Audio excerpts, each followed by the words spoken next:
আমি আমার মসজিদ আমার বাবাকে পিতাকে আমি নিজে গোসল দিচ্ছি এবং কাপড়ও আমি পরাইছি। 3টা জানাজার মধ্যে একটা জানাজা বাংলাদেশে আমি নিজে পড়াইছি ওনার হুকুমে। আপনারা তো গেছেন মনে হয় মাইজভান্ডার শরীফে যে জানাজা হয়েছিল, কত লক্ষ লোক হয়েছে এটা এখনো কেউ জানে না।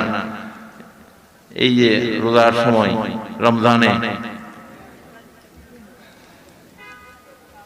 রমজানের মধ্যে কত লক্ষ লোক হয়ে গেছে, কিভাবে আসছে এবং কিভাবে চলে গেছে লোকগুলা কেউ বলতে পারবে না। কারণ উনি আমাদেরকে বলতে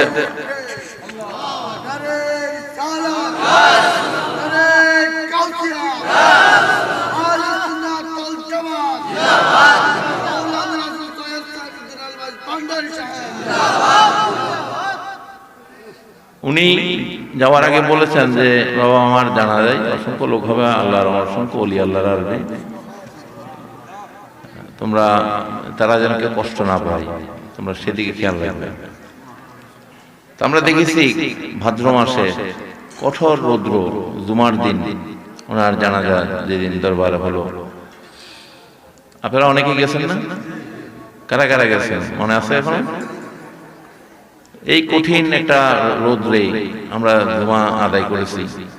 যখন ওনাকে নিয়ে আমরা যখন ময়দানে বের হলাম ঘর থেকে, তখন একটা ছায়া, একটা মেঘ এসে আমাদেরকে ঢেকে দিল, ঠিক কিনা? এবং এই কঠোর রৌদ্র কোথায় চলে গেল? ওনার জানাজা সময় এই যেন সবার গায়ে একটু একটু করে যেন গোলাপ জল ছিটা, যারা গেছে তারা জানে, একটু একটু করে প্রত্যেকের গায়ে 2-4 ফোঁটা করে উপর থেকে পড়ছে। সুবহানাল্লাহ। আবার ওনার জানাজা শেষ করে আমরা যখন আবার ওনাকে যেখানে শায়িত করলাম চলে আসলো, তখন আবার সব চলে গেল। কিন্তু আশেপাশে চারিদিকে প্রচন্ড বৃষ্টি হয়েছে, কিন্তু ওই জায়গা ব্যতীত। তো এইটা আল্লাহ রাব্বুল আলামিন, যারা আল্লাহর ওলি তাদের জন্য দুনিয়াতেও এবং দুনিয়া থেকে যখন যায় তখনও কিছু চিহ্ন দিয়ে দেয়। সুবহানাল্লাহ। চিনার জন্য।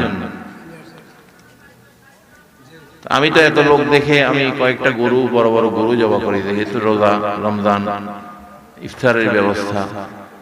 পরে দেখলাম জানাজা শেষ হওয়ার পরে 4টার মধ্যে এই লক্ষ লক্ষ মানুষ গায়েব হয়ে গেল, উদাও। 4-5টা গরু জবাই করলাম, এগুলা পড়ে রইল। এতগুলো খাওয়ার লোকই পাওয়া গেল না। মানুষ যেভাবে আসছে, কোত্থেকে আসছে, কোথায় আবার উড়ে গেল। এই যে এগুলা আল্লাহর ওলিদের কেরামত। সুবহানাল্লাহ।